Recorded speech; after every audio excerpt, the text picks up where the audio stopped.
everybody, and welcome back to Learning with YagmanX. Today I'm going to be sharing with you something that will elevate your Unreal Engine cinematics, and that is triggering bespoke gameplay through the sequencer. Unreal Engine has been establishing itself over the past few years as something more than just being an engine that you can use for games. Many people use its cinematic tools to create in-game cutscenes, but also animations and films within their own right. But no matter what you're using it for, the best way to get the most out of the engine is to have complete control over what happens throughout your cinematic. So let's learn, how do we trigger bespoke gameplay through the sequencer? Before we dive on in, I would just like to say this tutorial would be best suited for people who have a base understanding of blueprints and how to create functions and events. But first, what is sequencer?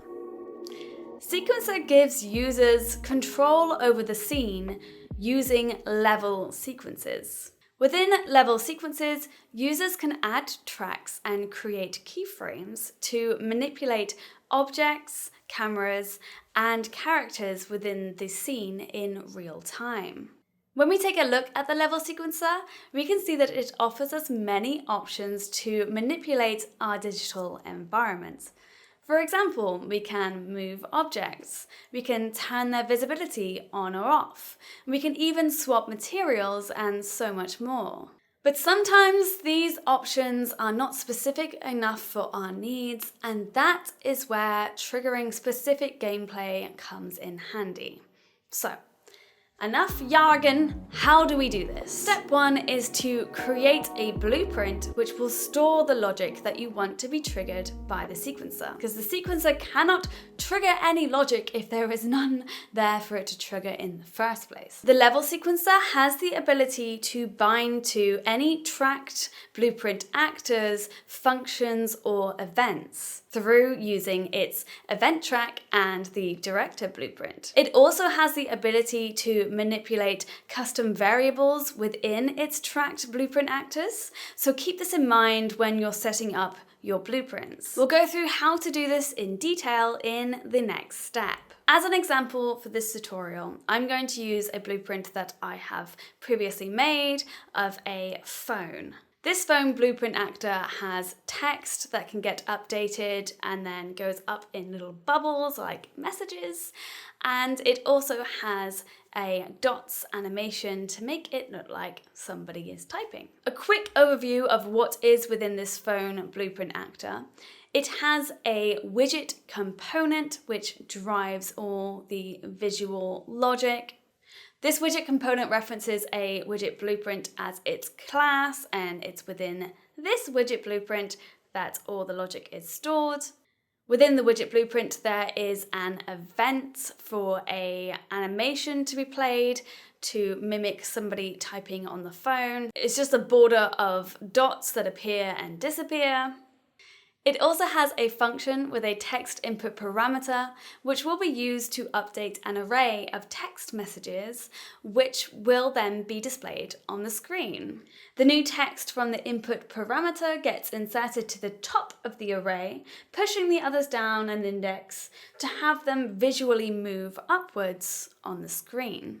The sequencer will not have access to the widget class that the widget blueprint is using on my phone actor blueprint once I track it into the sequencer. So I have set up events on the phone blueprint actor itself to cast to the widget blueprint and call its event and function. So the two events on the phone actor blueprint that I would like to trigger via the sequencer are update text message, which will send a message to the phone actor using a text input parameter, and dots and invisible, which will simply play an animation to replicate somebody typing. If that already sounds a little bit intimidating to you, then just stick with me. I'll walk you through this. I'll not dig too much into the specifics of this blueprint because really this video is about the sequencer. So just know if you have a blueprint with an event or a function that you want to call, then that's great. That's all we need in this part. If you do want to learn more about how I made this phone blueprint, let me know in the comments. Maybe in the future, we'll dig into it a bit more. So, once you have your logic up and ready and you know it's working, let's get that triggered via the sequencer. Step 2 is to create the sequencer. And you know what? The best way for me to show you is to actually do it myself, and you can follow. So come with me. As you can see, this is my little level for my sequencer. And here is the phone actor itself. If I open up the blueprint of the phone actor, I have my 2 events here, the update text message and the dots anim visible. And to test that these are working, I'm just going to hook up the dots anim visible and update text message events on begin play. So I'll compile. And now if I hit play, I'll see the dots animation is working. And then I am a test message. Okay, so I know my events are working. To add a level sequencer to your level, if you have not already, go to your content browser and find the folder you want your sequencer to be created in.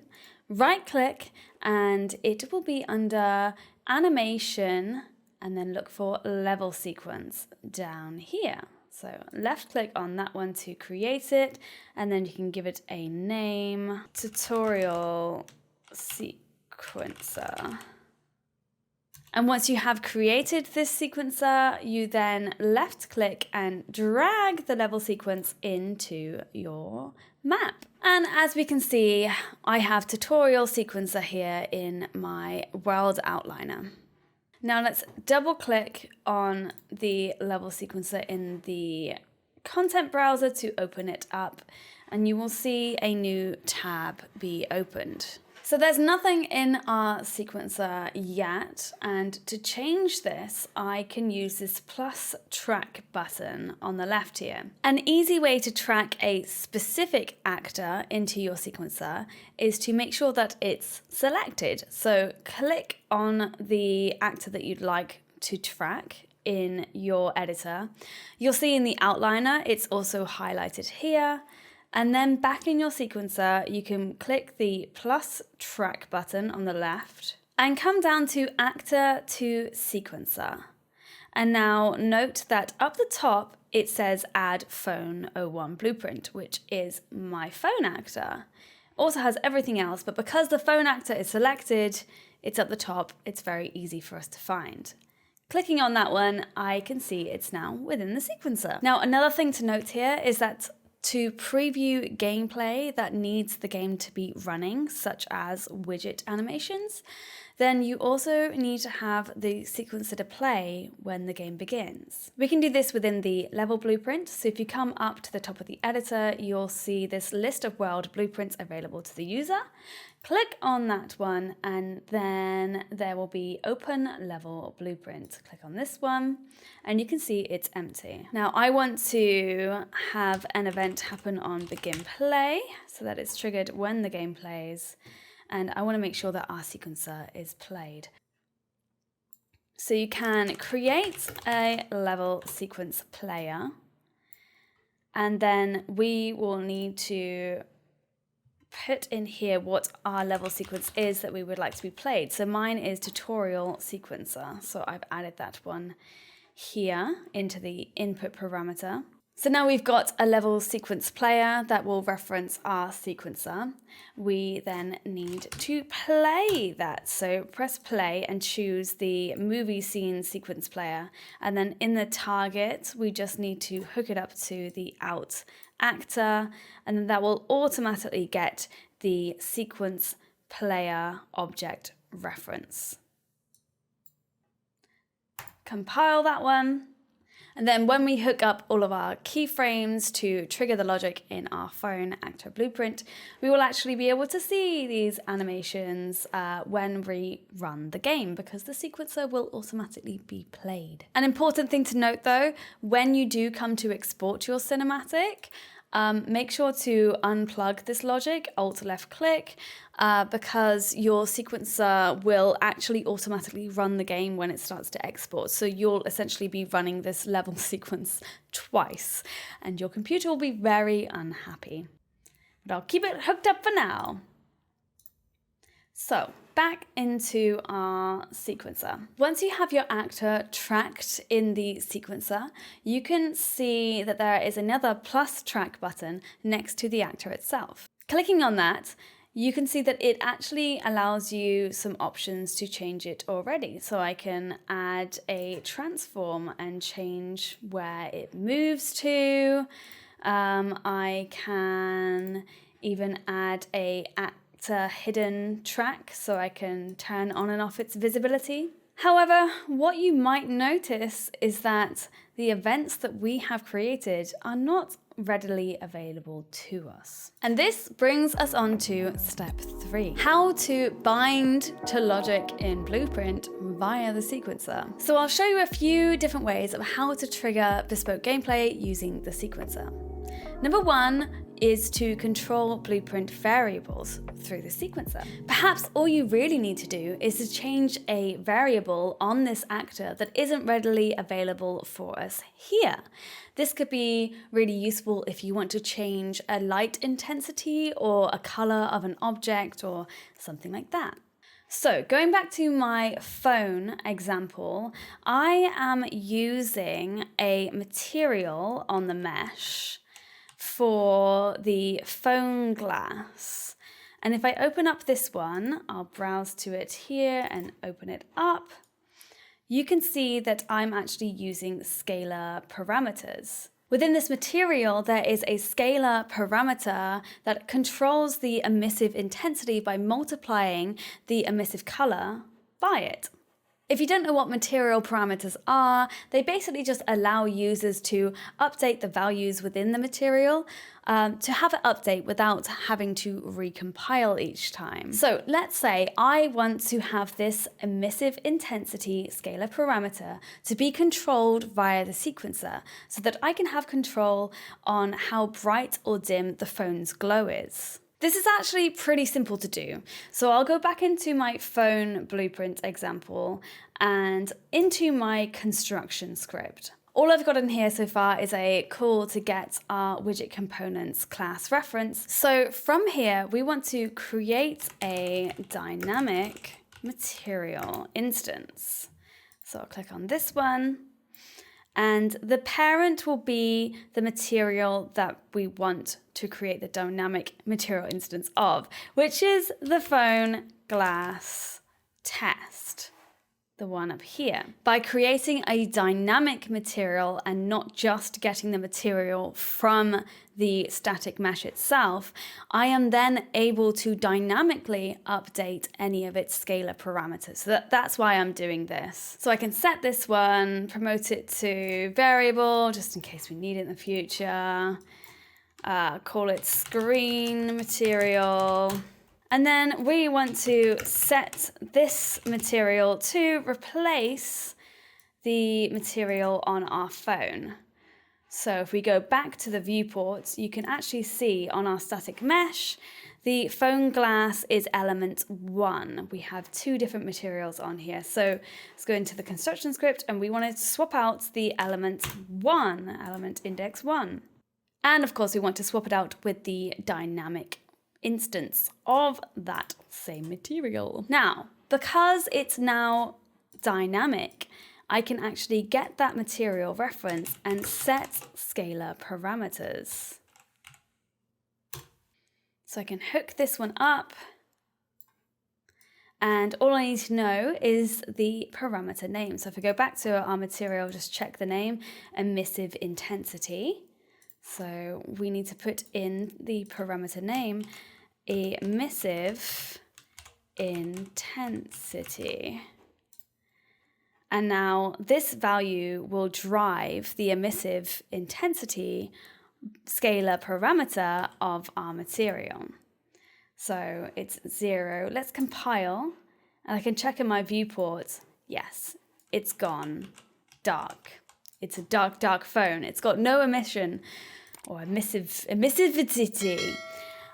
So let's put it to 10 and see what it looks like. And there you go. It's nice and bright again. So I'm going to put it somewhere in between. I'll put it like 6. So this right here, this value is what we need to be updated by the sequencer. So let's right click on it and promote it to a variable. So I'm going to call it emissive value. And in the variable's details, we need to make sure that this variable is editable, so we can edit it outside of the blueprint. And we also want to click on Expose to Cinematics. Now, this allows the sequencer to be able to see this variable. So I'll hit Compile again and go back into our map and open the Sequencer tab. Then you should be able to see when you track on your actor, there is your new value under the Properties section. So I can click on Emissive Value, and now a new track has been made for this emissive value.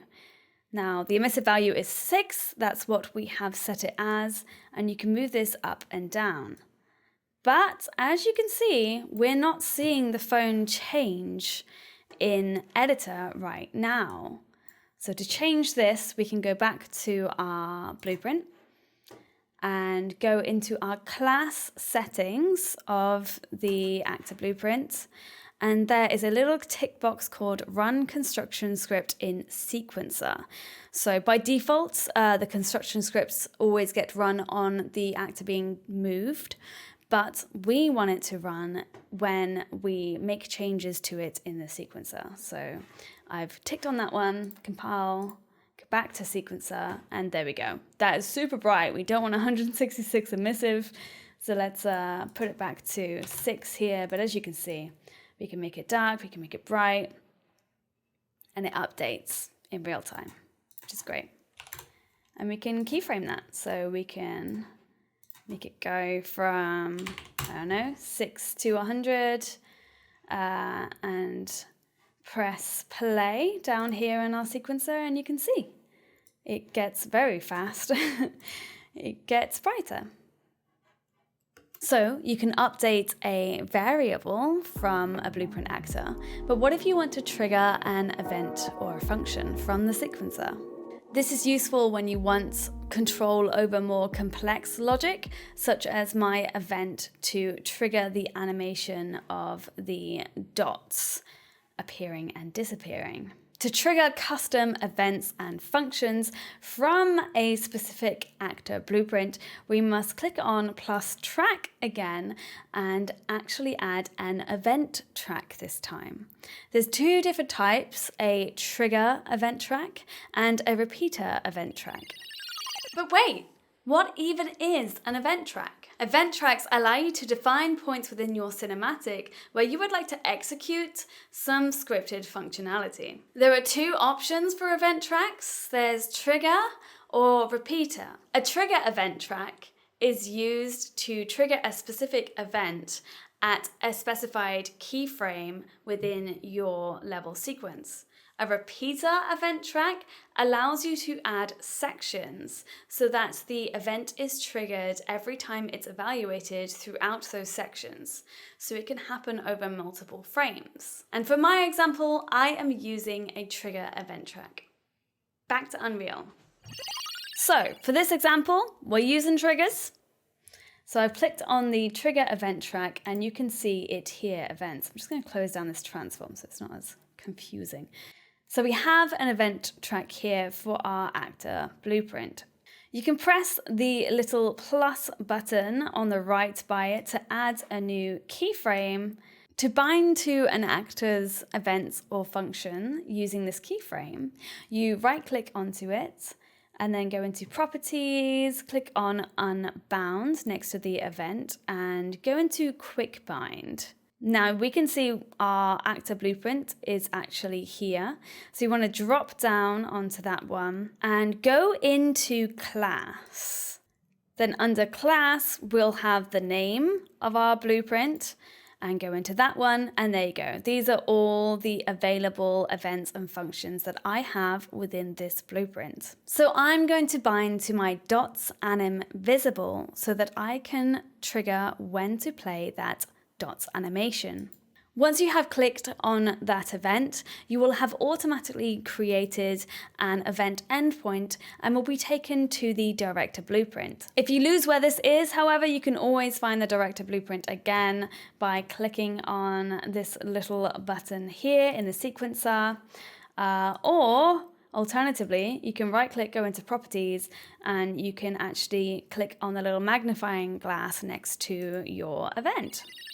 But what is a director blueprint? Each level sequence has its own director blueprint, and this blueprint holds the logic for all of the events in the sequence. From this blueprint, you can add additional logic from the endpoints that get created whenever you create a trigger within your event track. Event endpoints are basically just events within the director blueprint that are triggered via an associated keyframe within the event track. It's also possible to create variables within this director blueprint, just like any other blueprint. And you can then pass on these variables and other object information to other actor blueprints. So basically a blueprint for the sequencer. So my event endpoint is automatically now set up to trigger dots anim visible from within my phone actor blueprint. If I double click on it, it opens up the blueprint for me and it tells me exactly what event it is going to trigger. I can change things to do with this event, such as its name. So I'm going to change this to dots animation.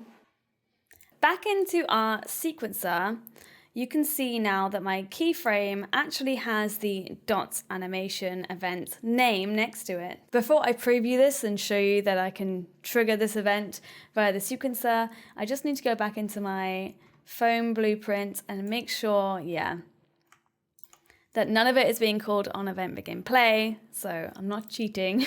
It will be the sequencer doing this. Now, if I press play, you can see here that nothing happens. That is because, as I explained, widget animations do not play without the game actually running. They need the game to run. So, because we've set up our sequencer to be played upon begin play in the level blueprint, this is fine. We can just press play on the game. Just so you know, I like to simulate whenever I make cinematics, but that's just my personal preference. So I'll press play, and there we go. We can see that the dots animation is now playing, which is very nice. So I'll stop the simulation. And just so you know, if you want to call that same function again, you can put another keyframe on your events track, right click, properties, unbound, quick bind, and instead of going into your actor blueprint like last time, you can simply click on this sequence and call function, because we have already created one in the director blueprint, and here it is, dots anim. And there we go. It is going to call the exact same one. And of course, you can always just select Control C and Control V as well. Easy peasy. So let's delete these other ones. Cool. So what if you need to pass information to your blueprint actor? This is helpful for when you need to update some information as well as triggering an event, very much like my text message event, where I need to input what the new text will say. Using the same method as before, I will create a keyframe, right-click, properties, unbound, quick bind, my actor blueprint, go into class, and then choose update text message. This is the event for the text message. Click on this one, and then we'll go to our director blueprint. And as you can see, it's a little bit different. This is because my update text message event in my actor blueprint here actually is already set up with an input parameter of a text value. So going back to my director blueprint, it is already set up the event endpoint with the same input parameter that gets hooked up to the event. Super easy. And I can then click on this event and update it. So I want this to say text message, so I know what the input parameter is for. And also I'll just change its event name. Okay, compile. Come back to the sequencer and right click on this keyframe that I just set up. And in its properties, there is a payload section down the bottom with my input parameter variable. So in here, I can put whatever I want. This is a text from sequencer. I'll hit enter. And there we go. This keyframe has now been updated with my input parameter. So again, if I hit play, I should now see that the dots animation plays. And then, yeah, this is a text from sequencer. All happened quite quickly. I can space them apart a little bit. But there we go. Dots playing. And then this is a text from sequencer. I just want to note here that there actually is a call in editor tick. This might work for some bespoke events, but I personally have never really found a use for it, as a lot of my bespoke events just need the game to run for me to see them. So that's why I end up just playing the sequencer when the game begins and setting that up in my level blueprint. So I don't use this. Maybe you'll find it useful. It's there. The more you know. And how to create bespoke logic that is only within your sequencer. Because what if you want to trigger logic that doesn't already live within another blueprint actor? This could be beneficial for you if you want to add functionality that technically could be a keyframe, but is more efficient to live within an event call. So you could, for instance, introduce a visibility change after an event has been called and do that within the same event. In my previous examples, I was binding to my phone blueprint actor and triggering these two events, update text message and dots and invisible. As you can see, they both actually cast to a widget blueprint called phone example. This is because we wanted to get a reference to the widget class that our widget component was set up to be using. Widget class here, phone example. However, we could also do this just as easily in the sequencer. So let me show you how. Go back to sequencer. And actually, I'm going to look for our widget component this time. So I'm going to track my phone blueprint and I will look in the components section. And here is my widget component. Click on that one and then kind of indents it to show that it's attached to the phone blueprint actor. I will click on the track for the widget component this time. And you can see that it allows a lot of properties to change, but these are all generic widget properties. So it's nothing that I have created within my widget blueprint. So what I need to do is I actually need to make an event track for this widget component. So I'm going to make a trigger event track again, enter a keyframe, and then right click properties, unbound, and this time I'm just going to create a new endpoint. This is because if I try to do what we did before, I could go into widget component, but there is no class option here. The sequencer simply cannot see what class we have set the phone actor blueprint to use. So we need to find this out ourselves. Let's create new endpoint and it will take us straight to the director blueprint. In here, it's not hooked up to anything. We haven't bound to any function or event call yet, but we do have a widget component object reference because we created this keyframe or event endpoint on the widget component event track. From here, I can actually get the widget component and then cast to my WBP phone example. So WBP is just widget blueprint. So phone example, and then hook these up here. Now this is going to get a reference to the class that I'm using. And in the class is where my events and functions are stored. So I want to promote this to a variable so I can reference it in the past. And now, as you can see, it's promoted to a variable just like any other blueprint, and it will stay here for me to use whenever I would like to. And now that we've got this available to us, I can search for any of its functions or events. So if I search .visible, there you go, it will now call this event here in my widget blueprint actor. So go back to the director blueprint. If I left the event like this, it would basically replicate what this dots animation event is doing, because the dots animation event is going into my phone actor, it's casting to find the widget blueprint reference, and it's calling dots visible. And then if you look here, that's exactly what we're doing here as well. So let's have a bit of fun and see what else I can do in the sequencer. What if I want to show someone is typing before they actually then send a message? So I'm going to use both of the events that are readily available for us.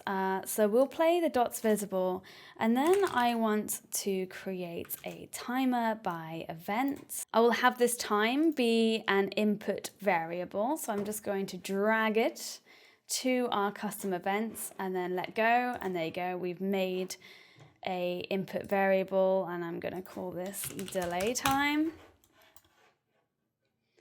So this will allow some time for the animation to play. I want to add a custom event called animation finished, or whatever, timer finished, whatever you want to call it. I guess timer finished would probably make a bit more sense. And then I want to play my second event, update text. There it is. So update text is the same call as update text message, because again, in my phone actor blueprint, it's just getting the class and then calling update text. And back in the director blueprint, we have already gotten a reference to our widget blueprint, and we're calling update text. Now again, we need to have this be an input variable, so we can call what's the update text message is here, so text message. And if we compile, yeah, that should work. So it's a little bit spaghetti right now. We can double click and clean them up a little bit. One thing to note is that casts can be pretty expensive. There you go. Note, this will cause a blueprint to always be loaded, which can be expensive. So once you already have done a cast, then you don't need to do it anymore because we've already got the reference to our widget blueprint. So I can get this one and then right click on it and convert to valid get. And then I can just look to see whether we already have this or not. If we do have it, then we can just carry on and use our events as normal. If we don't have it, then yeah, we'll have to cast to it. But casting once is much better than casting every single time. And there we go. Now we have dots. I'm going to change this name to widget dots and message. Now we have a event that we have created from scratch in the director blueprint to show you that the director blueprint can have variables. You can create bespoke logic in here. you can do casting, you can basically do anything that you would want to do in other blueprints in the director blueprint here. So compile, go back to the editor, and then right click properties, and here I've got my delay time input and my text message input. So I'm going to make the delay time be 4 seconds, and then I am going to put my text message as, hi, I'm a text from the widget. Ooh la la. Yeah. Enter. And I'm going to delete my event calls from the phone actor because I don't want them getting in the way. And when we play, it should do this for 3 seconds, 4 seconds. I can't remember how long we... Hi, I'm a text from the widget. Ooh la la. There we go. And now I can have multiple of these if I would like to. I could put on the phone actor event graph, I can have my call to just add a bunch of messages. So text message trigger, yes, yes, yes. I'm a message in a bottle, baby. Yes. And then I'll copy and paste and do another one. Gotta type me before bed. I don't know.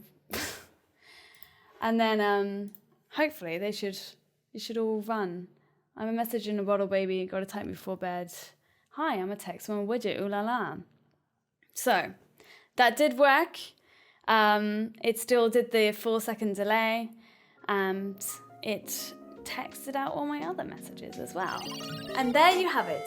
Now you know how to manipulate the sequencer to bow down to your bespoke demands. Wow. And as always, if there's anything that I have missed about sequencer or director blueprints, then please do let us all know in the comments. As always, I like this to be a place of shared information and learning, because just like you, I am learning every day as well. But all of these tips that I have shared with you today have really, really helped me make my cinematics, music videos, films, whatever I do using the sequencer. I always find a use to trigger some bespoke logic. And if you have any questions at all, please pop them in the comments below. I'll do my best to answer them, but who knows, maybe someone in the community can also help you as well. It's safe to say this is my first non-beginner tutorial. I know blueprints can be a bit intimidating when you first start working with them, especially if you don't have any programming experience beforehand. But if you stuck with me, then thank you. I hope you learned something. And I hope it all made sense. There is a written version of this tutorial on Medium, so I will leave a link to that in the description down below. And I want to say a massive thank you to my Patreons who really help me make this type of content, that always keep supporting me. Everything you do just really helps. So thank you so very much. If you'd also like to support me, the Patreon link is in the description as well. And yeah, I think that's about it. So until my next video, thank you so much. Enjoy creating whatever you're creating. I wish you the best of luck with all your projects, and I'll see you very soon. Have a lovely day or evening. Bye.